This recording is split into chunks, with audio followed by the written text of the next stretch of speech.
you see something about the nature of these protests that is a bit interesting, where, the disclosure of the ties is really a bit of a red herring here. And every time I see stuff like that pop up, I'm like, yeah, maybe it's better to go to areas where people disagree with each other and like force that exchange of ideas, or force that exchange of different values to happen, even if there is like some friction, because I think in that friction, something better is made.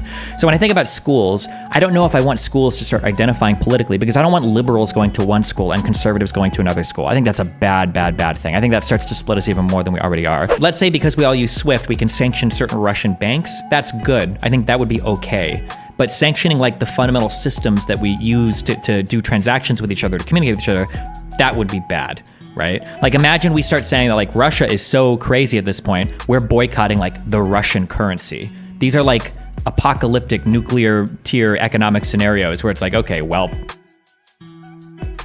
okay, what do you want? Dane?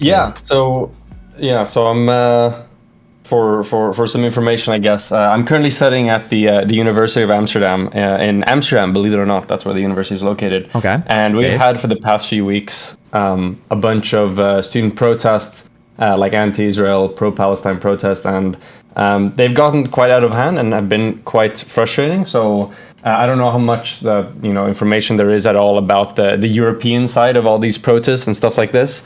That you see in the US, but I wanted to fill you in a bit, and I think that it would be interesting to you because I know that you went to like the encampments and stuff. I think it was in Texas, right? And you went and talked to the students a bit there. Yeah, it wasn't like on a busy day, just to be clear, but yeah. Yeah, and to see if it's similar and in what ways it's similar and different from in the US. But yeah, basically to give like a short timeline of events, most of this stuff started a few weeks or last week, I guess, on Monday, on the 6th, where there was like a big delegation of protesters who set up an encampment on the university property and had like 3 big demands for the university, which are basically just to make it simple. And the first one was that the university like disclose and talk about all of the mention all the ties they have to any Israeli organizations or individuals or bodies or companies or anything of the like. And the second one is that they cut all of those ties. And I think kind of already here, you see something about the nature of these protests that is a bit interesting, where, the disclosure of the ties is really a bit of a red herring here, because it's already been decided as part of the same demands package that you're going to cut them no matter what the demands are, right? So wait, what do you mean? Say that again, that you're going to cut them no matter what the demands are? What do you mean by that? Yeah, because the demands were that the university disclose all ties to Israeli entities, and then that you cut all ties to the Israeli entities. Okay. Now, you could say that, they only want them disclosed to make sure that they're all cut. But, when you ask for a disclosure of things, at least the idea that I get, and I think most people should get, is that, okay, you get the disclosure, you look at what the ties are, and then you do an evaluation of whether or not, it's in line with the goals or ambitions of the protest that you cut them or not. But that wasn't the case here. There was like already decided that, hey, we want to hear all of them and we want to cut all of them. And this kind of protest with the demand started on the Monday. And even, after a few hours already at like 9 p.m. on the Monday, the university had already published like a list of every single tie they have to Israeli entities. And, it was very, very small. The first thing was a student exchange program, which isn't even active because of current like travel advices.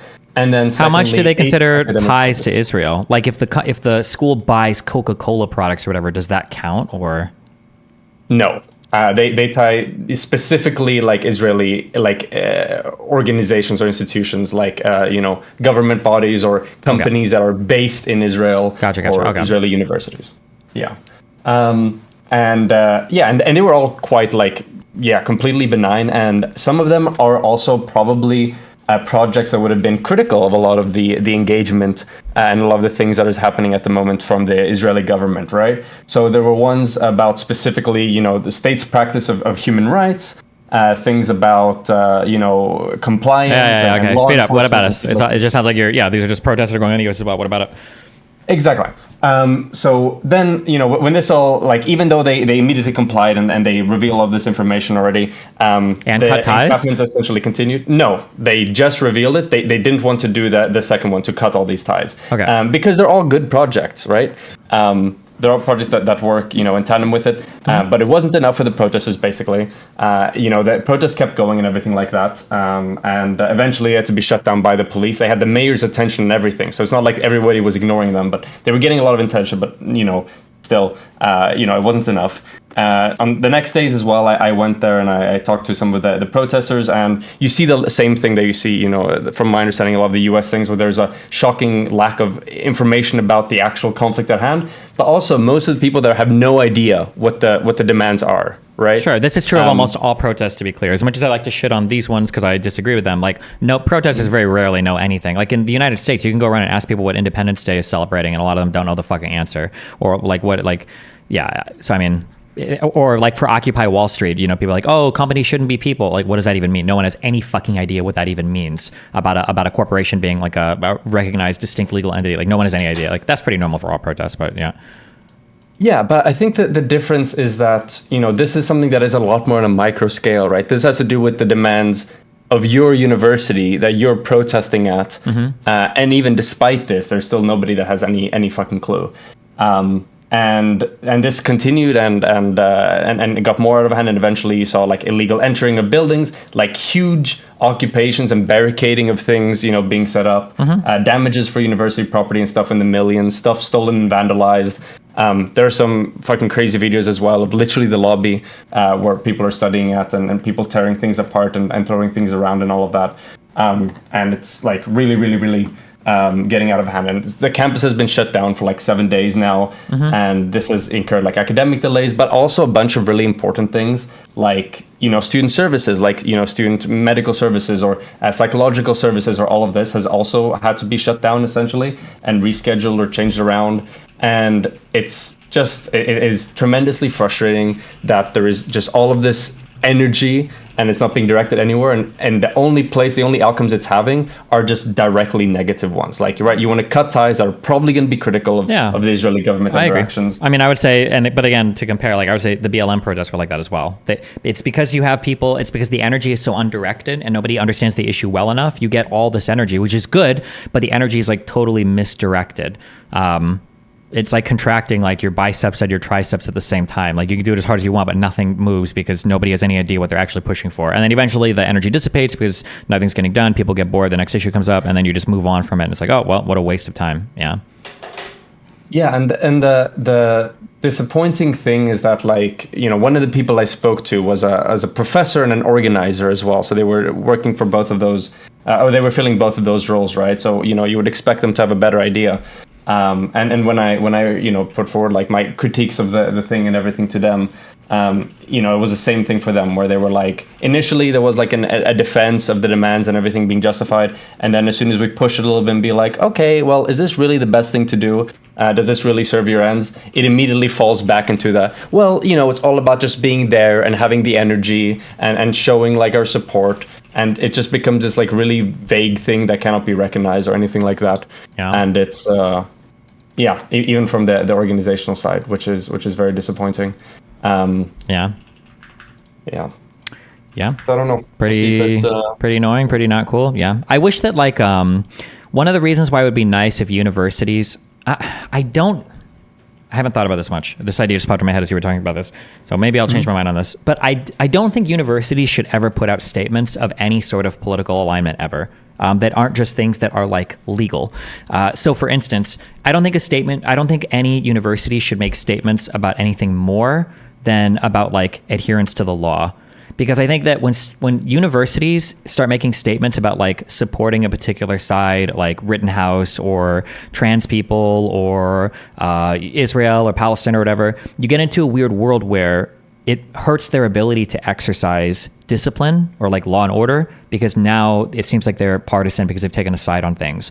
Like, one of the most frustrating things, I think I've been on 3 different real life shows where people have asked me my opinion about the protests in the United States for Israel-Palestine. And I don't think any of these demand a unique analysis. And it's weird that people want to engage in a unique analysis for different types of protests. Like, the analysis, at least in the United States of America, should be you're allowed to protest, time, manner, and place for universities. As long as you're adhering to the rules, you can protest and say whatever whatever the fuck you want. You can, say you hate black people, say you hate Jews. You can be Nazi. You can be communist. You can be BLM. You can be January J6ers. Whatever the fuck you want. As long as you're following the rules, you can protest. That's it. Full stop. If you break the rules, then you should get thrown off. That's it. Full stop. I don't care if what the fuck they're protesting. It shouldn't matter what they're protesting. That's it. But because schools have like hedged such strong political positions now, I think it leads people to expect that they should get some more leeway as long as they're protesting the right issues. Like if I show up on campus with pro-Nazi banners, I better, like, those people are gonna get cracked the fuck down on. But if I show up with like pro-BLM stuff, I should be able to camp out in the university library as long as I want. We're fighting white supremacy and genocide. So it's like, yeah, I feel like the administrators having political positions or taking political stances is hurting their ability to, enforce law and order. I guess that's the feeling I have. Yeah, and that's been a big discussion point. And what's often mentioned by the protesters here is that, you took a stand with regard to the invasion of Ukraine by Russia. And they did do this. And the way that the University of Amsterdam handled this was basically said, there's a page on their website where it says that they condemn the Russian invasion of Ukraine. So that's like very clearly making a statement. Now, the way that the university justifies this and says that this is different is that in the case of the condemnation of Russia's invasion of Ukraine, this is coupled with the fact that all ongoing collaborations with Russian academic institutions and stuff like that has essentially been frozen and new ones will not be caused. Now, they said that, and I think this is true, that this is because there was a direct kind of legal directive from the Dutch government in this case to cut this. But even then, they're going a bit beyond that in this case, right? They're not just saying, hey, we've decided to freeze all ongoing collaborations because of a whatever government, command or mandate. But they're also making a statement about like a condemnation of the invasion as a whole. Do you think that this is going too far already from how much the university should say? Do you think it's fine because it's coupled with this legal thing that's coming from a democratic government? If it's illegal, then you'd have to do it. That's fine. If you have to follow the law, you have to follow the law. But anything past that, I would disagree with that law probably. But yeah. Okay, but the statement as well that's coming with it, where there's also a condemnation aside from just a declaration that you're following the kind of the law. Probably not. I probably don't like the statement. I just don't like. I think schools should just be student bodies should make those statements. So if a club or if an organization in a school wants to make the statement, that's fine. I just don't know if I think it's appropriate. Keep in mind, I'm talking from a very American perspective here, or I don't know how different. I don't know the difference between American schools and European schools, but from an American perspective, I feel like schools shouldn't be taking positions on things like that. I guess in my head, hold on, because I'm thinking of like a test for this. If a school was to take a strong stance on like desegregation, would I be opposed to that? I feel like my answer there is I wouldn't be opposed to that, but that would technically be breaking laws or ordinances. I guess before those laws existed, right, would be the right. Yeah, no, but that's what I'm thinking. Yeah, because in the 60s, was it Ruby? What the fuck was the girl? There's the really famous video of the black schoolgirl or pictures of the black schoolgirl that has to be escorted by like federal agents going to school because everybody's so fucking ass mad about it.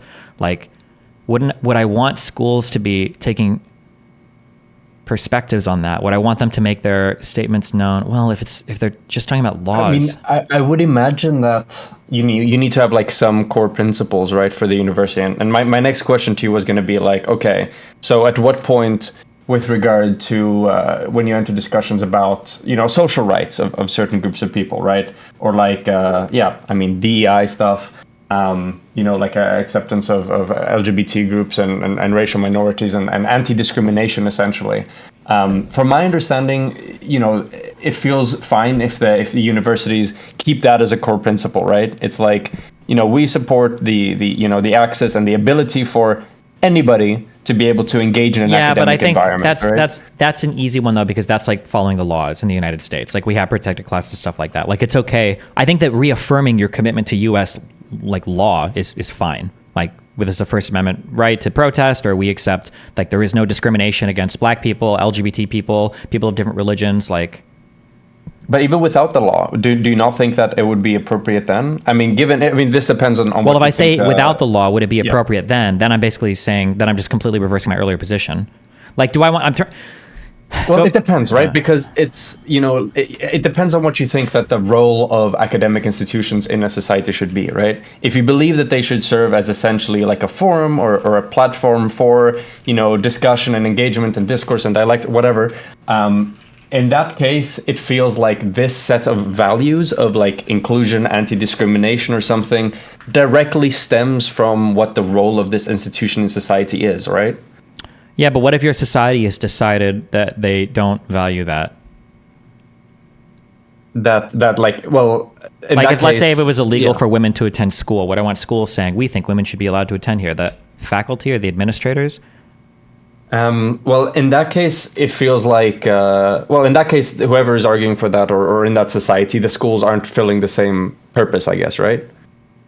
What do you mean aren't filling the same purpose? So when we argue like what a school should or shouldn't do, it's always in reference to what we believe the purpose of this entity existing is and what we want it to accomplish, right? Yeah, I think the purpose of schools, insofar as the U.S. goes, is just to facilitate like education, basically. And education is a broad thing. So like fraternities, sororities, like clubs, internships, like all of these things count broadly as like the education of a student. Yeah, but like, you know, if we make the parallel between like, okay, a society where women aren't allowed to go to school, I mean, let's say that there's a society where we believe that school is actually, it's not at all about the academic shit. It's more about the, you know, sure, you go to class and things, but it's really more about the social groups that you make when you're there, right? The student associations and all of this stuff. And therefore, school policy is drafted on the basis of that, where you don't really have, you know, maybe support for good teachers or research institutions or stuff like that, and it just becomes a big social group. In that case, it's like, you know, sure, that follows from what you believe, like a school, the purpose of a school should be, you know, but so it feels like the real conversation is like, okay, you know, what should be the purpose of school and society, and then what principles can we derive from Even there? if you if I believe were it should be education, then I imagine that means education for citizens, or not even necessarily citizens, For students. education for people, right? Yeah. Students. And who can be a student? I guess that's the. Do you believe anybody should be able to be a student? Like in the context of what you just said, or Because you said that pretty much no matter what, the role of higher educational institutions should be to provide education, right? yes. Okay. And provide education to anyone who wants it and is able to whatever, like afford it? In the United States, yeah, sure, yes. But would you say that's so, but not anywhere else?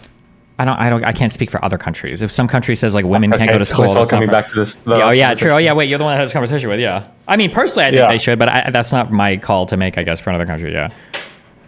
Okay, so you would say even for other countries, you know, it's not necessarily the case that education, or sorry, that's kind of When you talk about like freedom of speech and everything, like academia other should be- countries might structure all of their stuff so much differently. That's why I keep saying like in the US and even in Europe, there might be like totally different expectations or structures for schools. Like broadly speaking, from a US perspective, I think that school administration should be neutral. Not professors. I think professors can have everybody, but school administration, I think, should be neutral.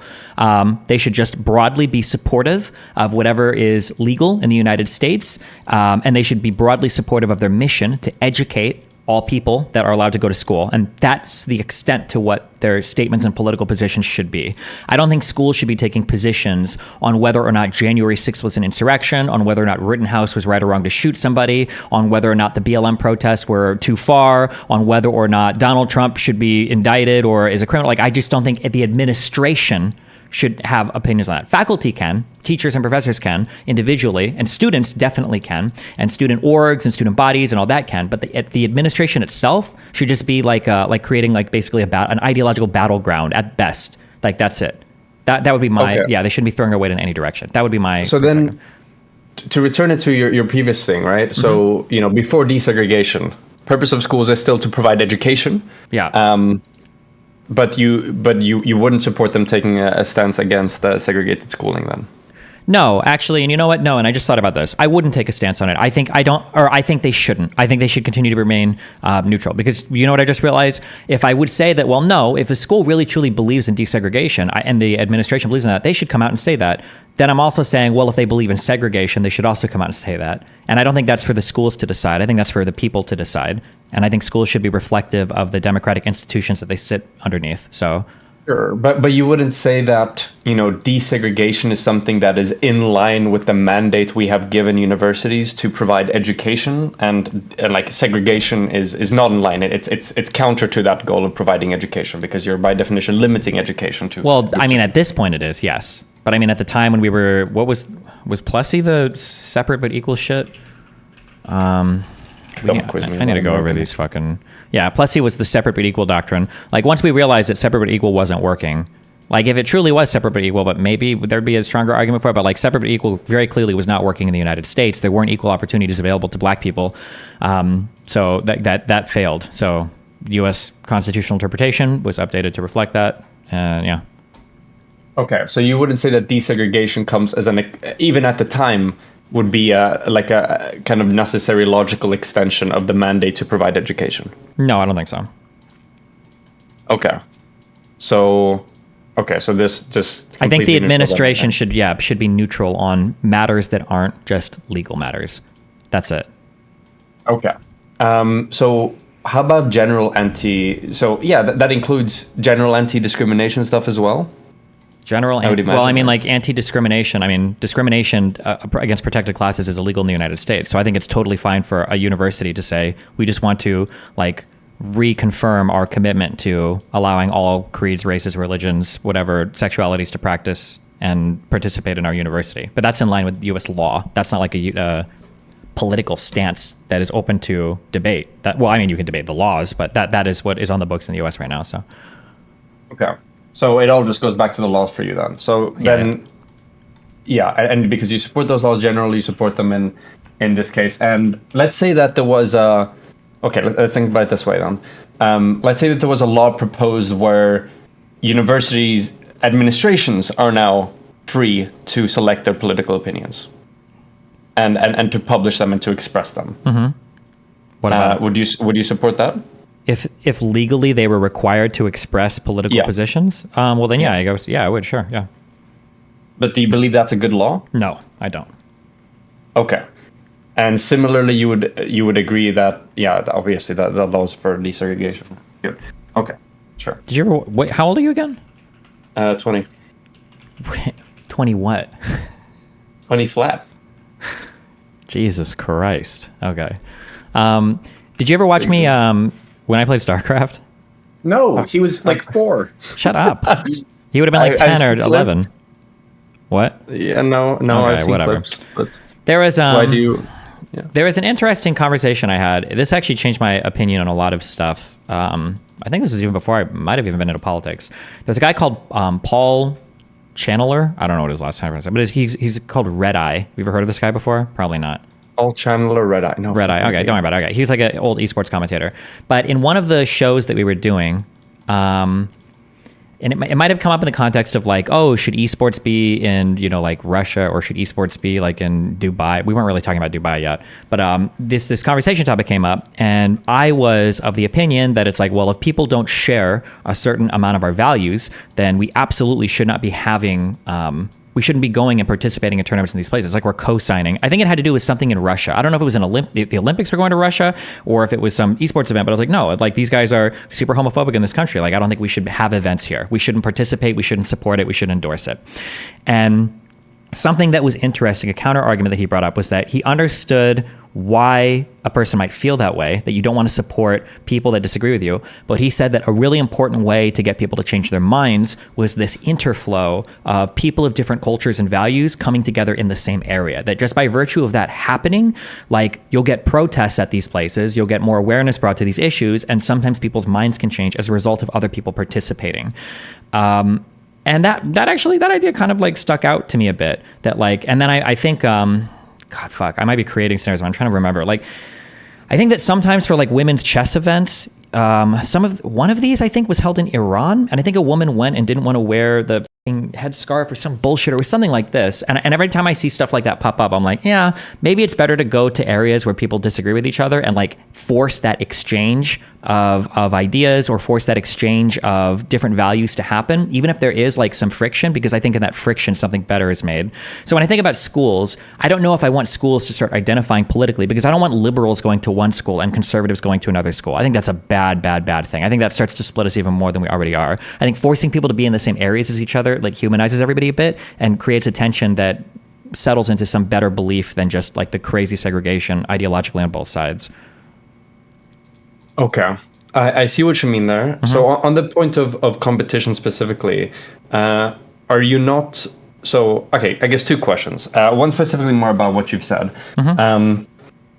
So let's say that if a competition, I don't know I don't know any. Okay, Eurovision? No. Yeah. No. Yeah. No. Well, Eurovision doesn't work because it's already geographically limited. Okay, FIFA, whatever. The big international football, and I mean like real football, like with your feet, not the American one. Cringe. I don't know where is FIFA based? Okay, let's say that it's based in the United States, for example, right? If you have like a company or something like this, like a private entity that holds competitions all around the world, then in that situation, wouldn't you say that actually, because this organization, this entity, is based within the legal jurisdiction, where we see that there are laws that are anti-segregation, pro general social rights and stuff like that to a higher extent than we see in a lot of other places in the world, wouldn't you in that situation say that actually it's totally fair for an institution like that organizes events and competitions all over the world to restrict their competitions and events to areas where there is an agreement in values to the values expressed in the jurisdiction of the place where they're based? Okay, hold on. Let me see if I follow that. So you're saying that like if there was an actual law in a country that you wanted to host something in that violated a law or a protection from the host country of the company that wants to host the competition, that they could not hold it there? Is that what you're saying? Yeah. So FIFA is based in the US. US has, equal civil rights for men and women. Yeah. FIFA is like, no, we don't want to hold things in like whatever Iran because of the yeah, I understand what you're saying. I think that it's going to feel very arbitrary. I think that you can there's probably going to be a line, I would guess. And you would have to define it around like some like debased shit, basically. So let's say that in a country, let's say that they said that we're not allowed to have media here unless it's state-run media. That's something I'm massively ideologically opposed to. But would that mean that I wouldn't want a tournament or an event to be hosted in that country? I don't know if that's enough. But let's say that a country had a rule where it was like, oh, you can rape your wife or a random woman on the street with absolutely no penalty whatsoever. Is that a country I would want to ever be involved with at all?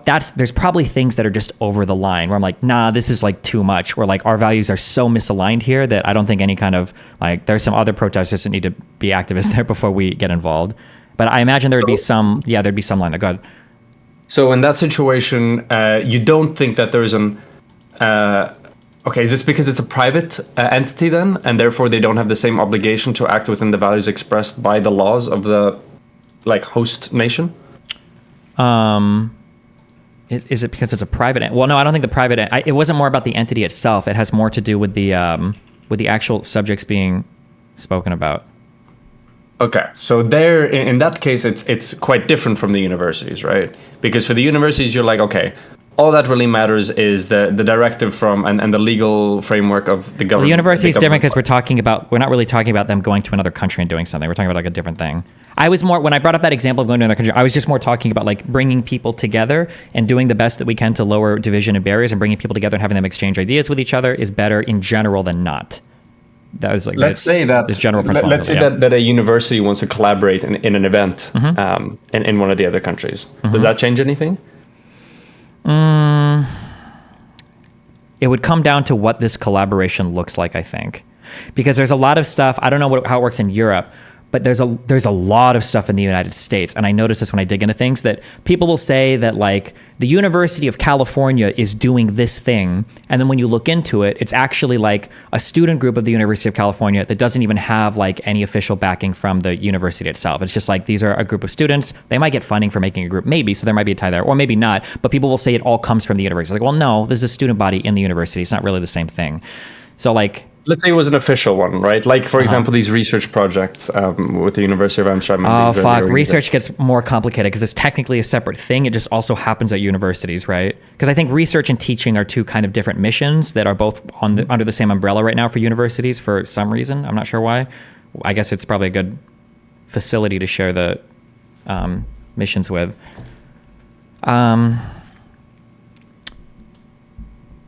You're asking me, like, let's say that there was a country called, let's say Wakanda was in the stages of committing a genocide. But let's say that the University of Captain America wanted to host an event where they had like an exchange student program with like Wakandan students. Would that be okay? Or should the university cut ties because they're involved in a genocide, I guess? That's like the question, basically, right? And that genocide wouldn't be permissible within the legal framework of the Captain America land. Yeah.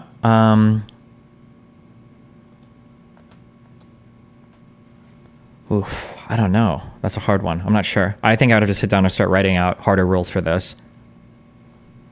Okay.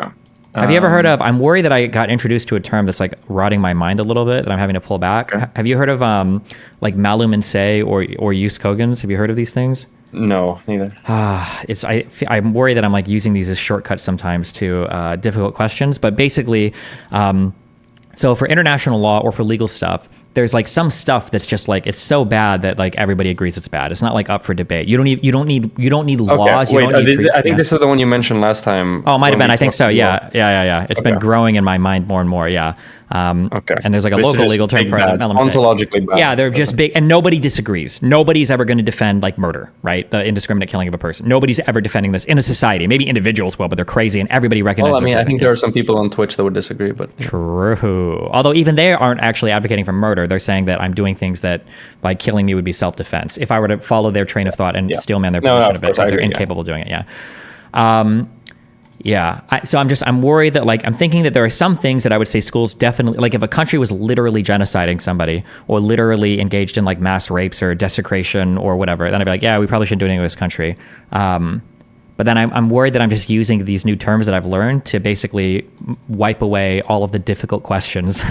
Because then it's like, well, do you think universities should do exchange students or exchange programs with other countries if they disagree with their values? Well, only if it's really bad. I feel like that's essentially what I'm saying. So I don't know. Yeah, I've been thinking about answering the question as well in the background. Yeah. And initially, it's like, okay, well, it's publicly funded. Well, fuck, you guys have all the Ivy League schools that are privately funded. Sure. Let's say that it's publicly funded for the sake of this. Yeah, that's fine.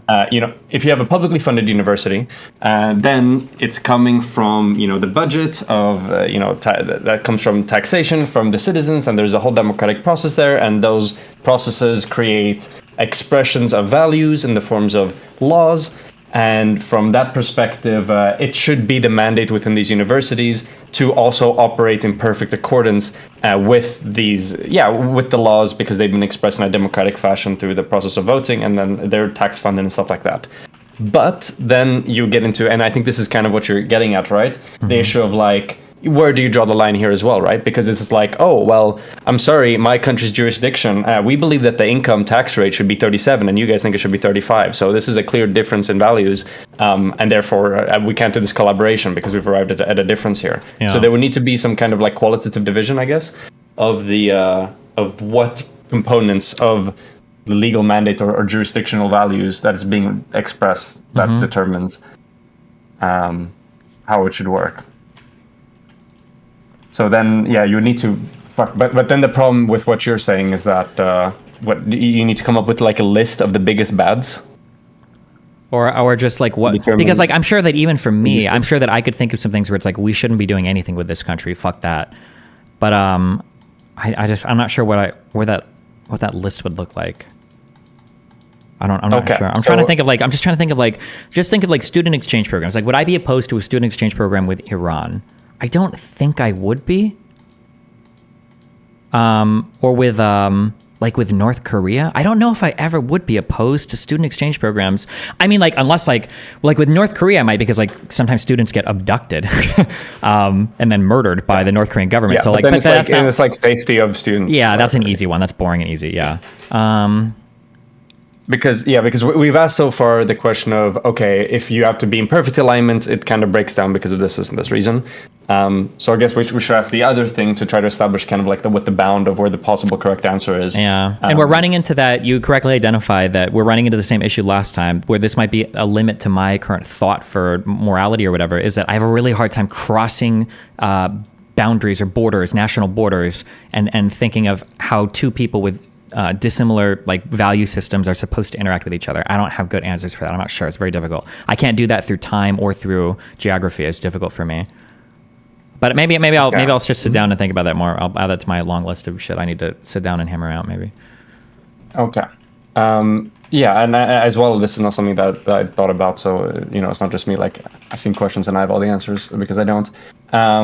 Okay, but then it seems like the answer is closer to we don't need to act in perfect accordance with our values, and we can kind of do have a bit more freedom there. Then the answer is we need to act in perfect like adherence, because one of them seems more intuitively acceptable, except for in the case of North Korea where students get abducted, right? Wait, hold on. You got to be wait. Some of these are subjective. When you say we shouldn't act in perfect adherence with our values, I'm saying we should act in perfect adherence of our values. But maybe we're disagreeing with what values are. I think my value is one of like. No. So I mean like the university and the values of the state or the jurisdictional legal body. I guess, yeah. Yeah. Okay. Okay. Okay. So from drawing the line. When you say values, you mean like laws, basically, essentially. Yes. Yes. Okay, exactly. Yeah, okay. In this case. Okay. Yeah. To a more practical issue, then, are you not worried? So you mentioned competitions and stuff like that, and like the cultural connection and value of proximity and understanding each other and all of that stuff. Wouldn't you be worried about the possibility, or how do you evaluate the risk of this competition or this global event being used as a possibility and as a platform to essentially whitewash and provide a super romanticized picture of a given state when it's very not reflective? So I don't know if I talked with them after. This might have been on screen, so I didn't go find this podcast. I think that was my worry.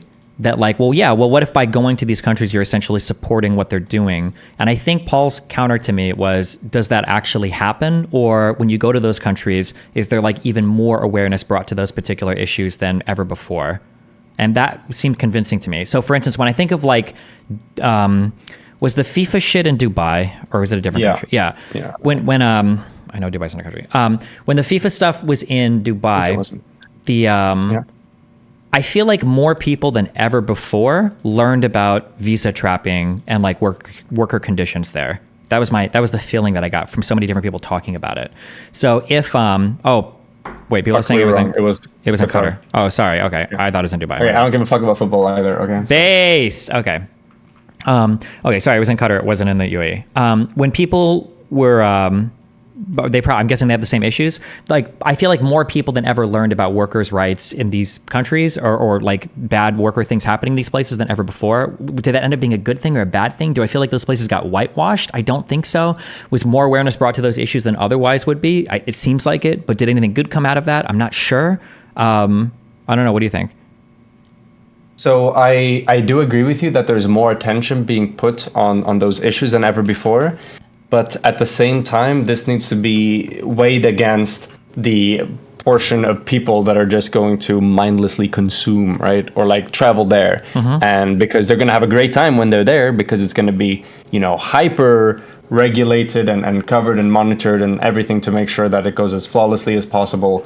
They're going to walk away with basically like a really good impression. They're like, oh my God, this was fucking fire. Like, people are saying that this is a very bad country for this and this reason. I didn't see any workers being exploited when I was there. Everyone just seemed really happy and enjoyable, and all the staff there seemed like they were having a good time or whatever. So, and this is a difficult thing, right? You need to try to weigh, I guess, the proportion of people who kind of mindlessly consume it and do it so in a way that they don't actually become more aware of the issues, or are willing to look past them to a greater extent than the people who hear more about it from the other side. And it feels to me like the people that are likely to have their minds change more by hearing about it and having more awareness being drawn to the issues of workers' rights in these places.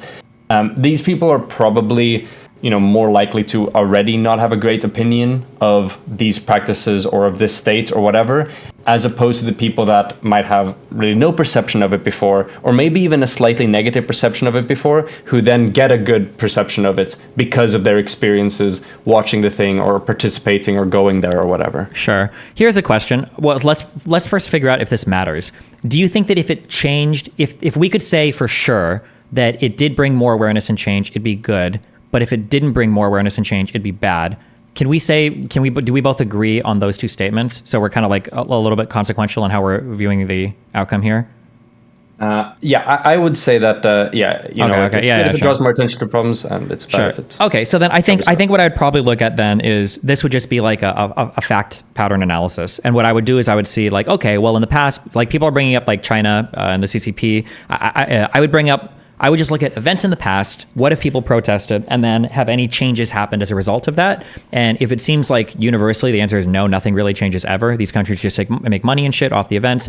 Then I would say, okay, well then maybe these events should be more conditional in terms of where they go. I think I would take like a pretty outcome oriented approach here. Okay. Yeah, I mean, I don't know enough about sports ball or to comment significantly on this or other big competitions like this. I mean, I would say that generally, after the FIFA thing, it's a bit difficult because it also conflated with, like the rise of Andrew Tate, and, he glorified countries like this a lot, where you've actually seen like a positive impression of that group of or those nations and Qatar and all of sure, this. Although I'd be careful because Andrew Tate is like glazing these places like crazy, right? It's not like we're getting an unbiased look. Like there is no Andrew Tate activism.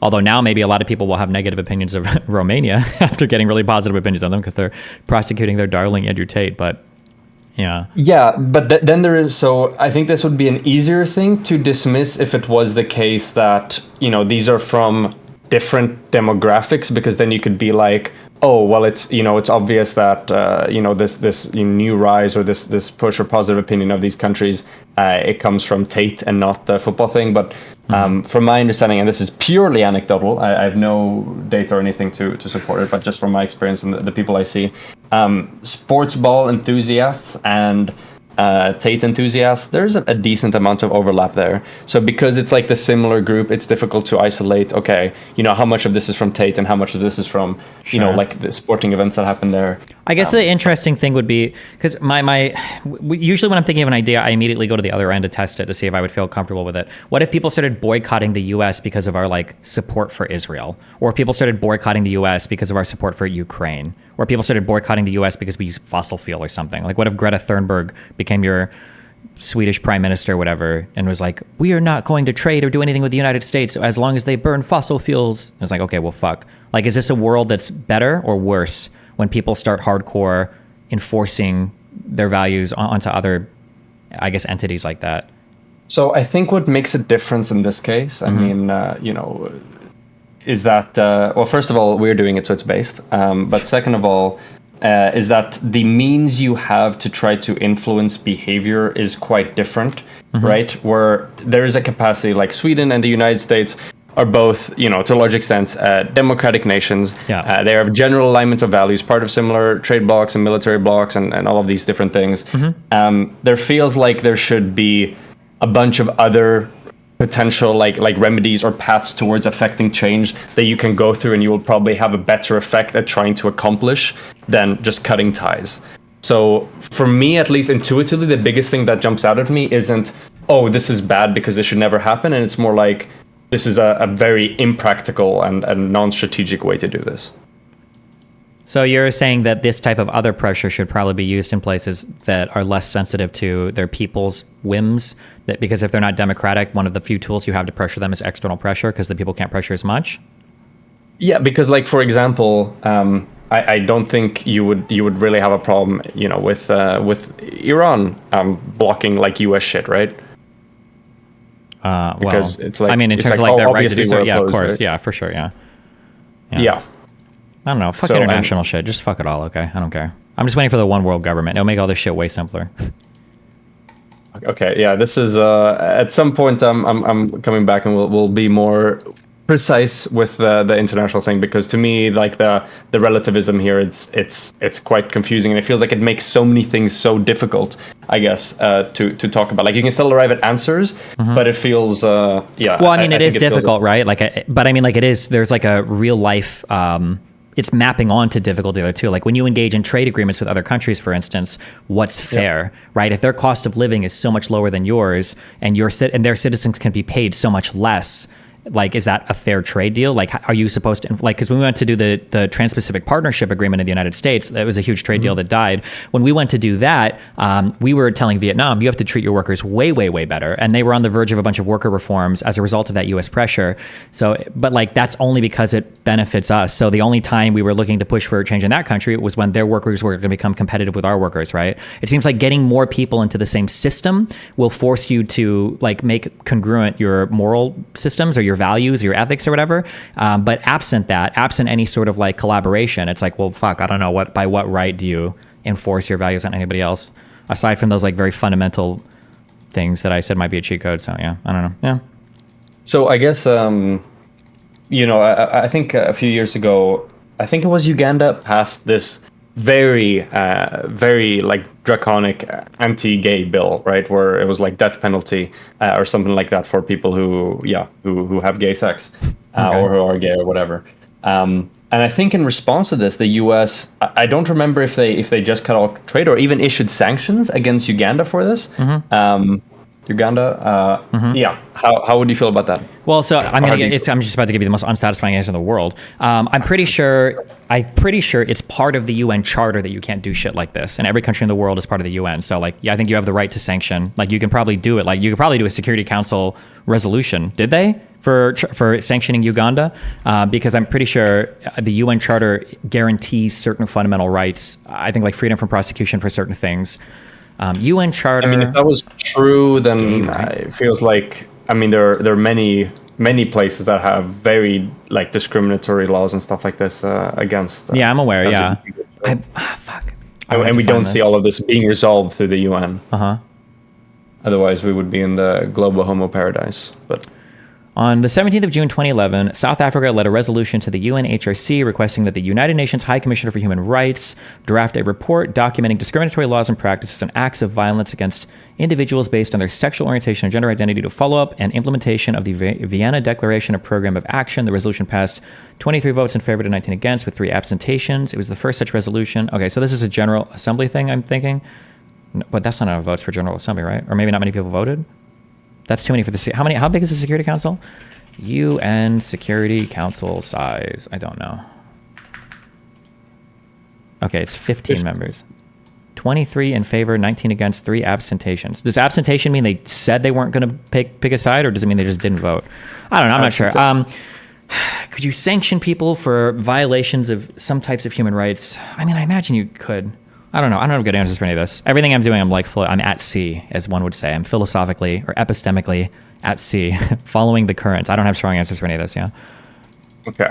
Yeah, because my next question was going to be regarding imperialism, and I mean it specifically in the in the broader sense of the word, right? Imperialism generally like has a very cultural negative or like connotation. Yeah, exactly, Okay. right? Because imperialism, I think, in the abstract definition, just means like extending a country's power and influence, and to another area, yeah. Exactly. That's outside of your jurisdiction.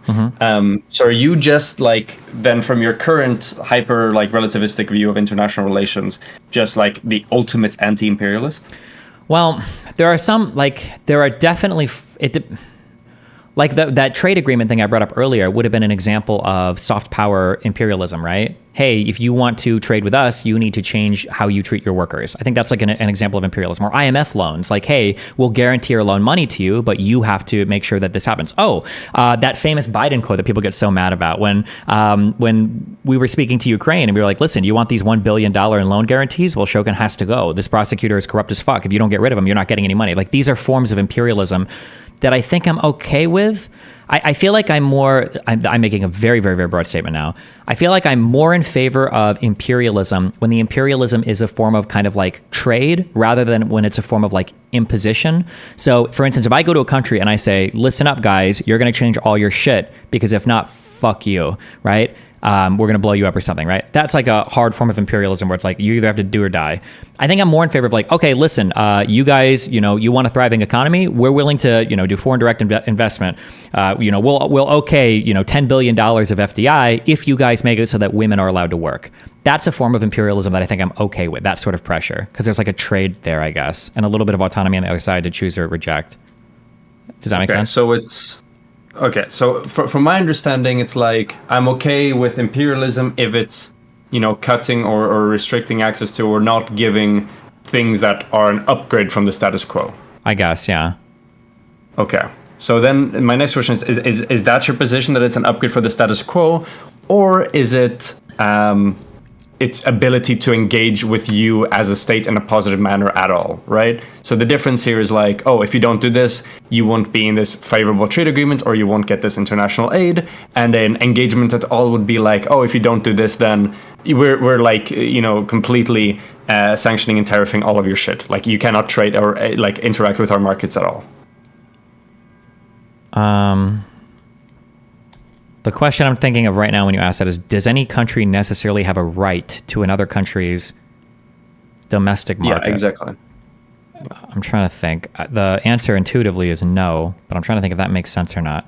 Because I feel like I just don't understand the United States' refusal to trade with Cuba. I don't know why that is the case. Do you have a right to another country's markets?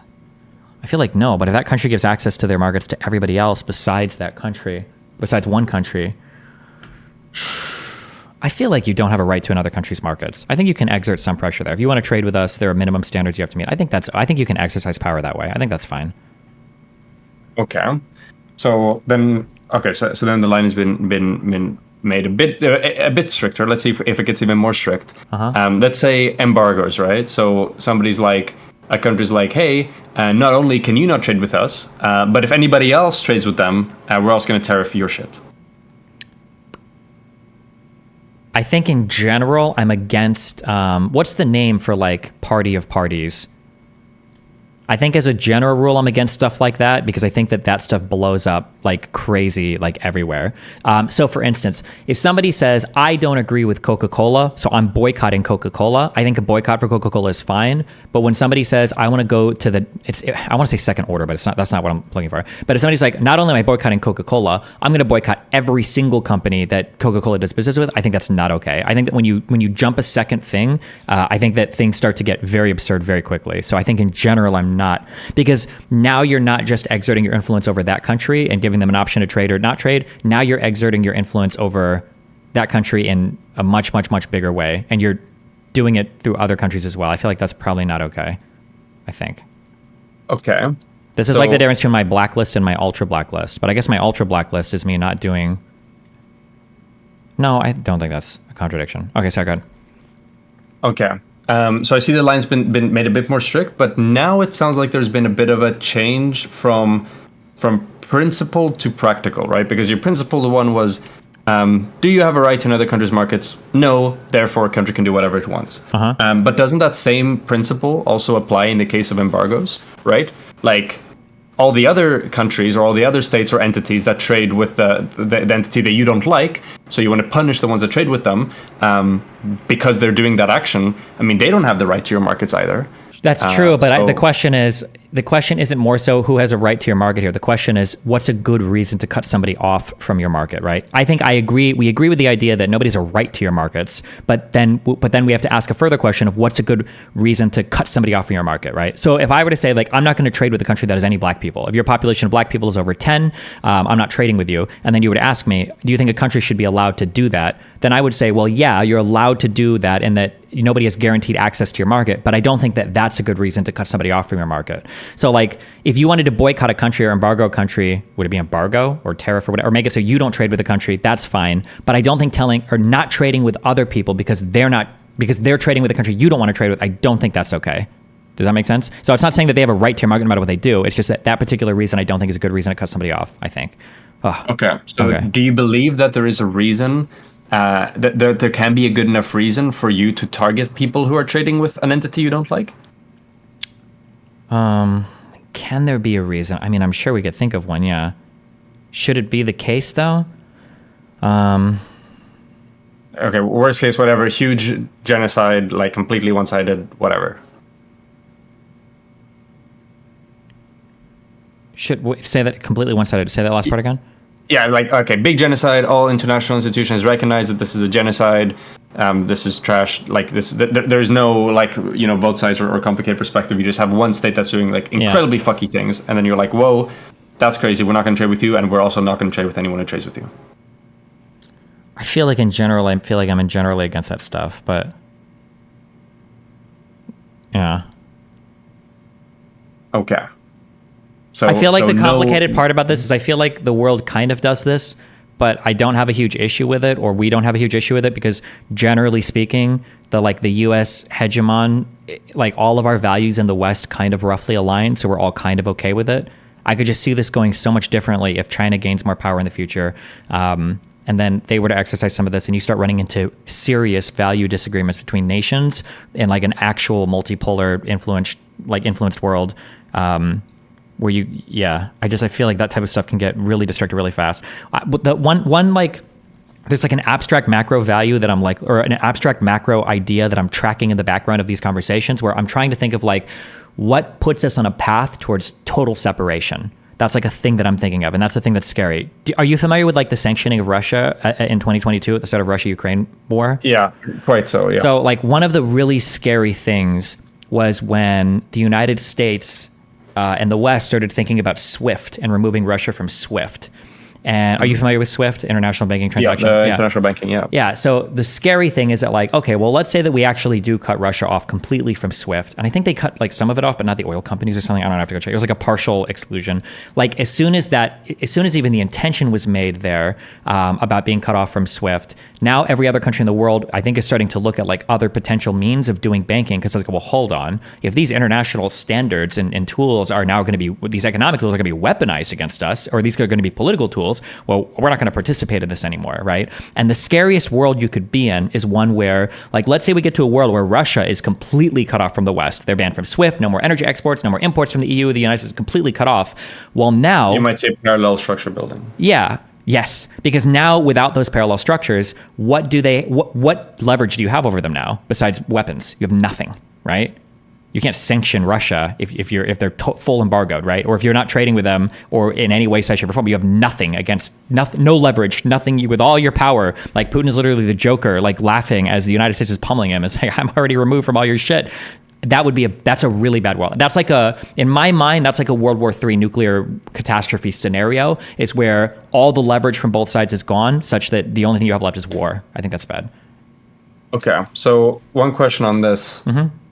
This is a kind of, there's probably some, I know you like poker analogies, there's probably a good poker analogy. I don't play fucking poker, but there's probably something to say for this. But, you know, the reason why it's good to keep them on SWIFT is because there is the possibility of you being cut off from it. But as soon as we get to a global affairs where basically, you know, what you just said, that should be the quiet part in international negotiation, right? You should never really admit that, okay, really no matter what, you're never actually possible or willing to cut off SWIFT, right? Because as soon as the actual real possibility of SWIFT going away is thoroughly understood by all parties, then it's like it doesn't even exist, right? Well, yeah, but I think that there are some... The thing is that there are... Having access to things like SWIFT as like economic tools allows you to build parallel platforms that give you leverage in other ways. I just don't know if that should be subject to... to fuckery, I guess. So like, let's say because we all use SWIFT, we can sanction certain Russian banks. That's good. I think that would be okay. But sanctioning like the fundamental systems that we use to do transactions with each other, to communicate with each other, that would be bad, right? Like imagine we start saying that like Russia is so crazy at this point, we're boycotting like the Russian currency. These are like apocalyptic nuclear tier economic scenarios where it's like, okay, well, people are about to start bombing each other because you're like completely you've removed every single form of communication and possible leverage you can have. Like removing SWIFT isn't bad because well, you know, like you want leverage but you never want to use it. It's that you're removing so much other potential leverage by basically completely dissociating from a party, I think. Okay, so then I have a question about that specifically. So would cutting off from, because first when you talked about why it would be bad to cut off from SWIFT, you said it would be bad because of the long-term implications of parallel structures forming. Yeah. Now it sounds like what you said there was it's bad because of the risk of immediate reprisal.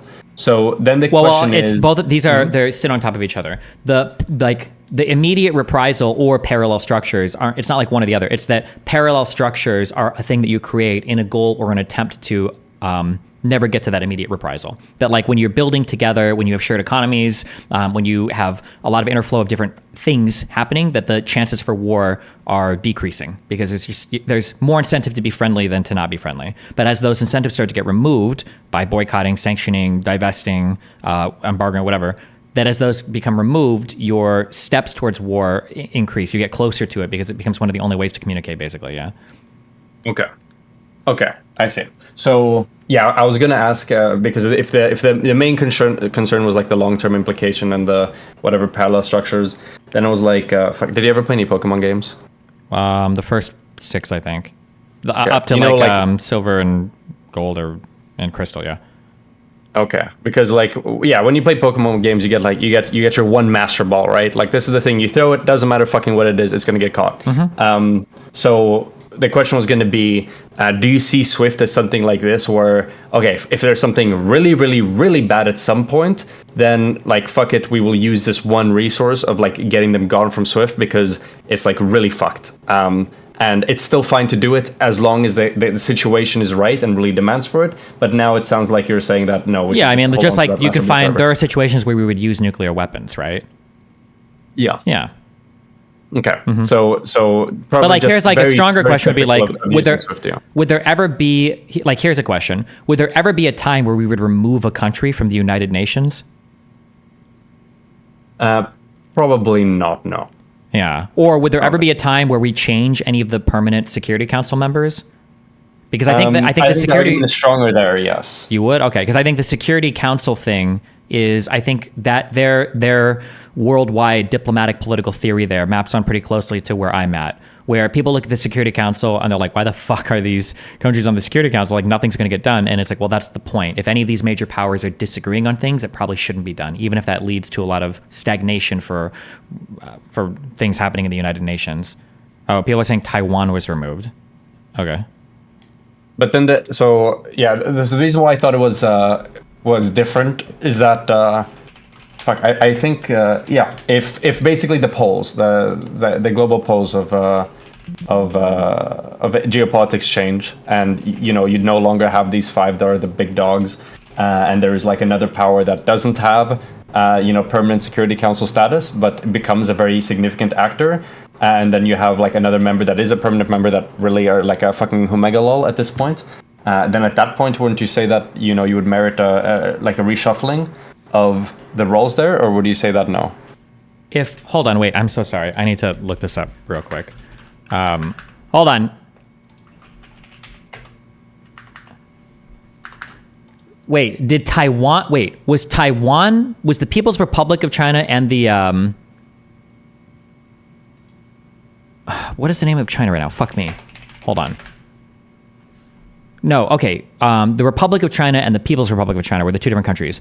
Was Taiwan and China both on the Security Council and just Taiwan got removed? Or was there a disagreement over who controlled, like, who was China?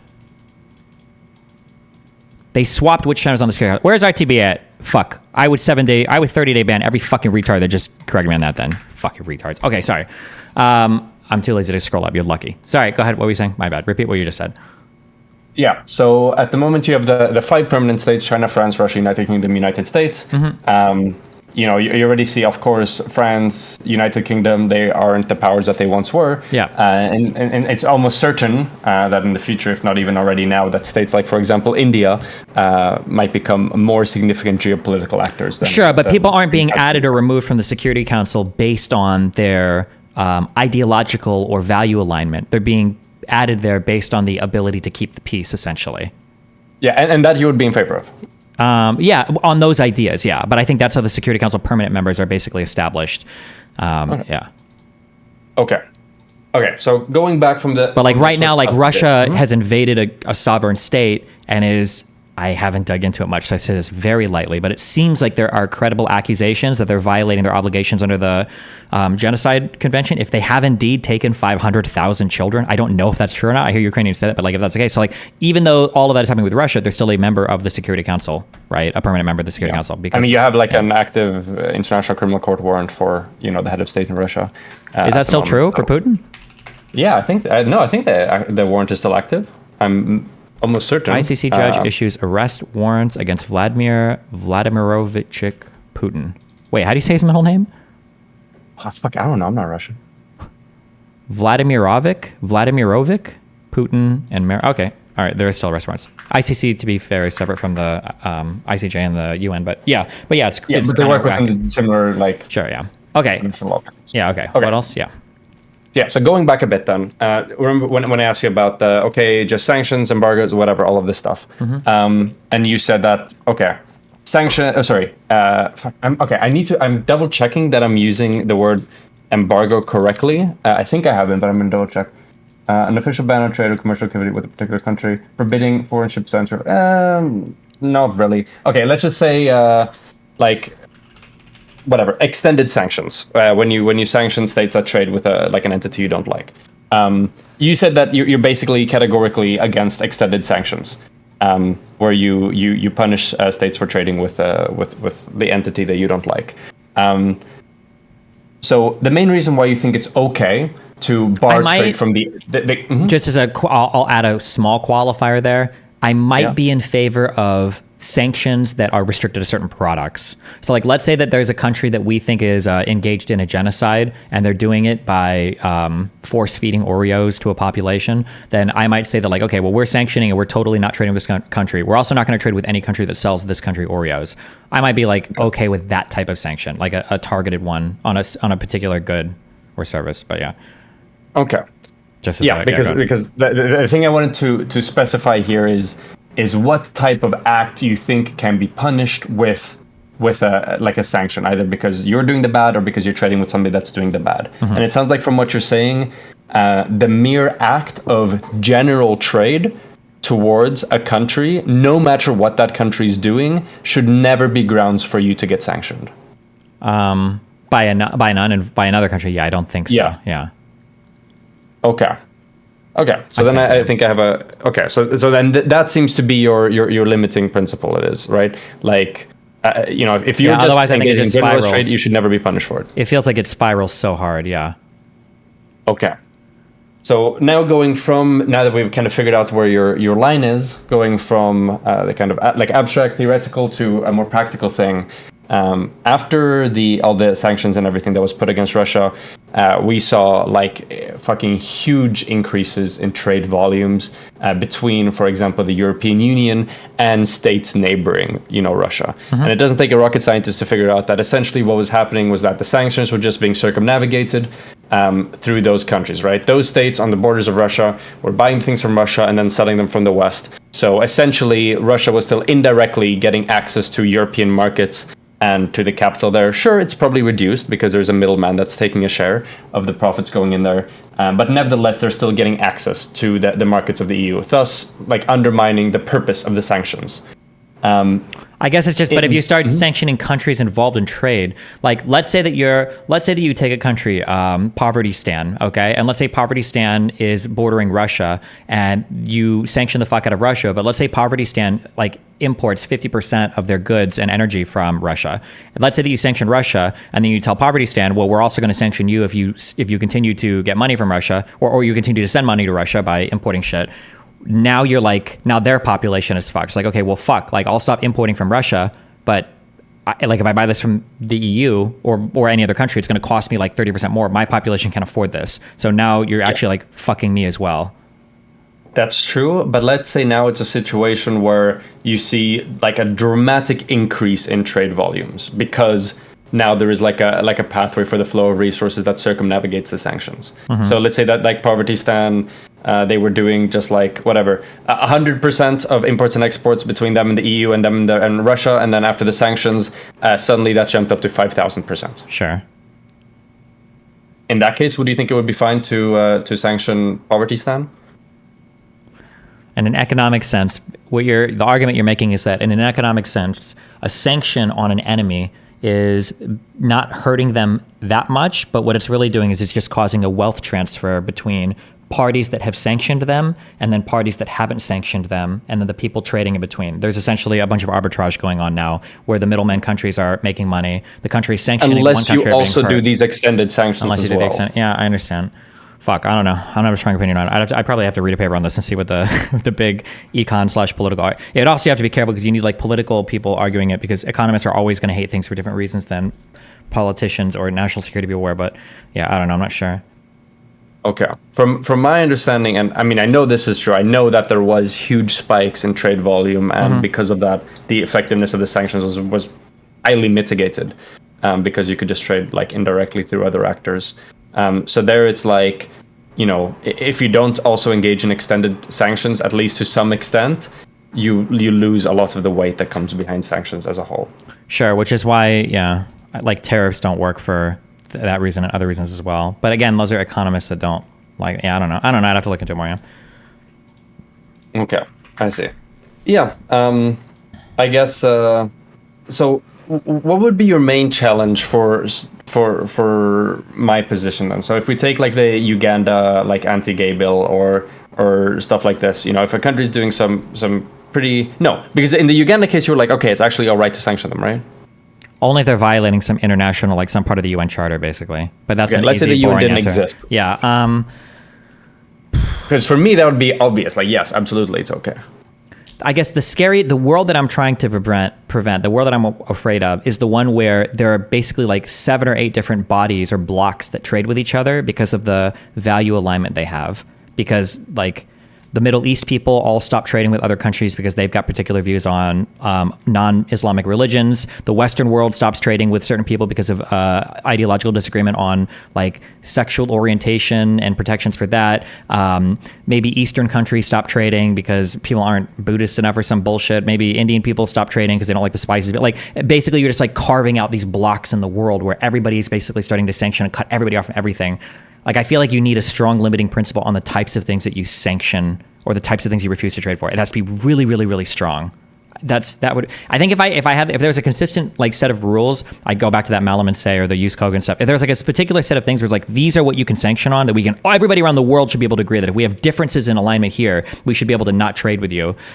If I had a list of that I felt like was coherent, justifiable, practical, then I think I'd be more amenable to it. But absent that, I feel like I feel like it's leading to a hyper segregated world otherwise.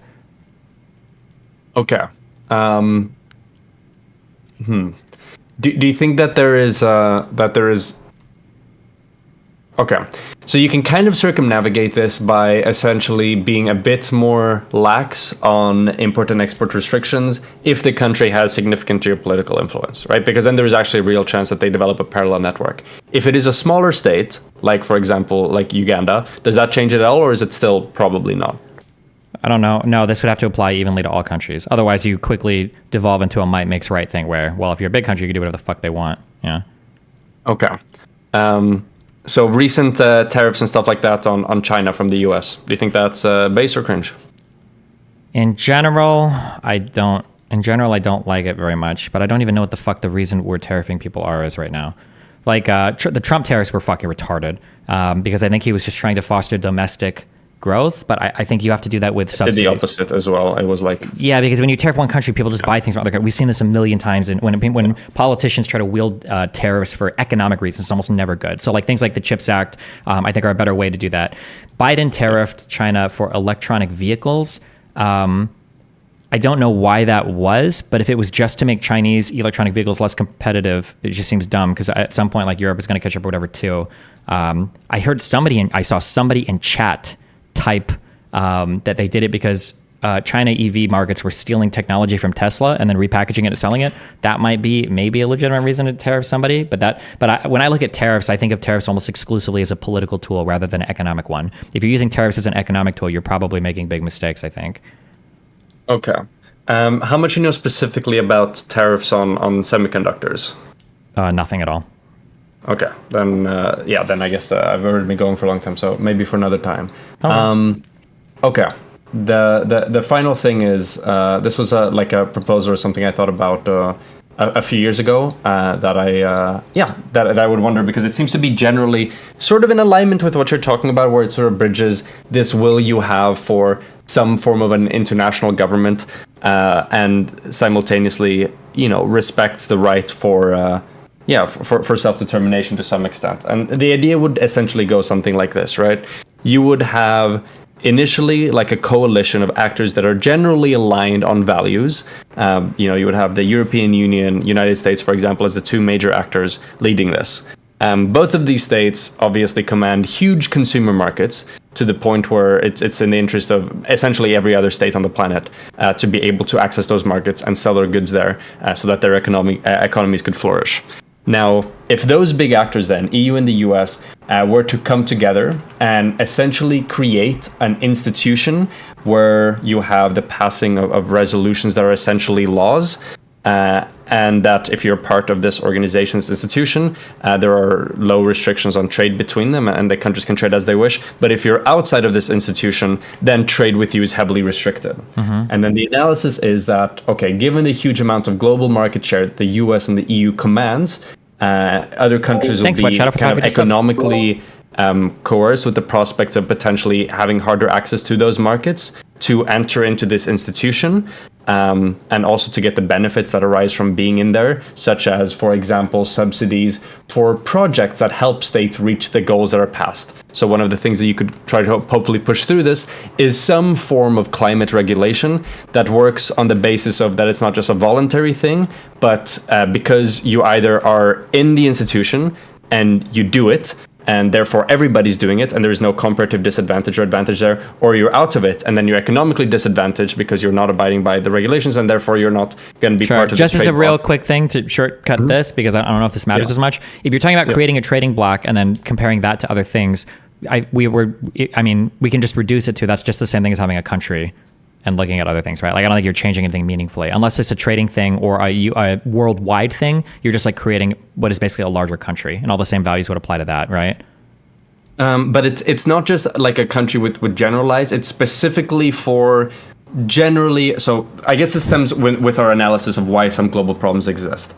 From my understanding, let me know if you disagree with this. The reason why we have such difficulty addressing things like climate change is because if one state decides to take it more seriously, then almost necessarily they will need to make their economy at least somewhat less efficient in order to go down on tariffs and emissions, because if it was more efficient to do it that way, it probably would have already been done. And because of this, other states will be able to take advantage of that state's reduction in efficiency and pick up more of their general international market share, because they can essentially outproduce and produce more efficiently than they can. And because there is this kind of like stalemate here where whatever state is the first actor, they're going to be the loser compared to the actors that act more slowly, you kind of get in a stalemate where nobody really wants to do anything and take the first step on this. Yeah. Do you generally agree with this analysis? Yeah, of course, yeah. That's why when OPEC members threaten to cut supply or whatever, and they do it, another OPEC member will always increase supply and fuck them over, and then they all fight amongst themselves over it. Yeah. Yeah, and then they pretend they're still united and everything's going fine. Yeah, for sure. Yeah, exactly. So the idea then is if you create an institution where there are economic punishments for not being part of it, i.e. whatever, tariffs on your trade, and if you're part of the institution, you need to abide by certain, regulations like climate change regulation. You can essentially mitigate this comparative cost, because if you choose not to abide by the climate change regulations, then, well, your economy fucking, suffers because you're not able to access these markets. And therefore, you're kind of balancing out this... you're just providing an economic incentive to... or an economic cost, basically, to not follow a particular thing, You're talking about, basically, like cap and trade or carbon taxes among some, unified group of countries or something, right? Essentially, yeah. What about it? Do you think that for example, if the US or the EU were to come together, given the market share that they command, that this would be like a realistic prospect towards tackling climate change? I guess it could be, yeah. But you've just described in way more words tariffs, essentially, right? Well, the thing, you're talking about the EU and the United States coming together and saying we're going to charge for carbon production. And so now whatever product you create, we're going to look at how much carbon is produced to create it, and we're going to tariff it based on that. So if you're trying to export something that you use a lot of dirty energy to make, it's going to cost more. So consumers are going to be less likely to buy it, and we'll buy greener shit because there's a premium there, basically. Yeah. The difference there is that there is the sense of legitimacy that comes with all being within the same body and voting on it together, and then you also have the problem there, which is if these states just do it independently outside of another framework, you run the issue of, well, a lot of states, they simply don't have the resources to be able to make a lot of their production processes climate friendly, right? And this is where you can draw inspiration from international initiatives like the Montreal Protocol, where if you have all of them under a kind of unified framework that's not just whatever. Wait, will I don't tariff understand what you. if you're already under some giant block. Also, I have like 1 minute left for this because I've got other shit I was going to do today. Sorry, wait. If you're already under like a giant block, you've already solved the hard problem. Like if a bunch of people agree to join a certain block, then you're going to have to agree necessarily to all the regulations within. So if you're part of the European Union, if you're a state in the United States, like you're already going to have to agree to all these things, right? Like that's probably fine. Yeah, if you're part of the state, and the point is that is it possible to economically coerce people into joining a block of some kind? I mean, it goes back to our other questions from before. Could you sanction somebody for not joining the block? I mean, you can offer advantages for joining a block, and then I guess you'd be hurt if you don't have those advantages. But yeah, okay. Well, I mean, to me, the answer would be I think it's probably fine, and I think it's a necessary, as I think this is the main path that we probably would be able to do something significant about climate change. But yeah, we will tackle your international relativism at some other point because it's. I love you. Be careful, buddy. Yep, I love you too. Be careful. Bye bye. Bye.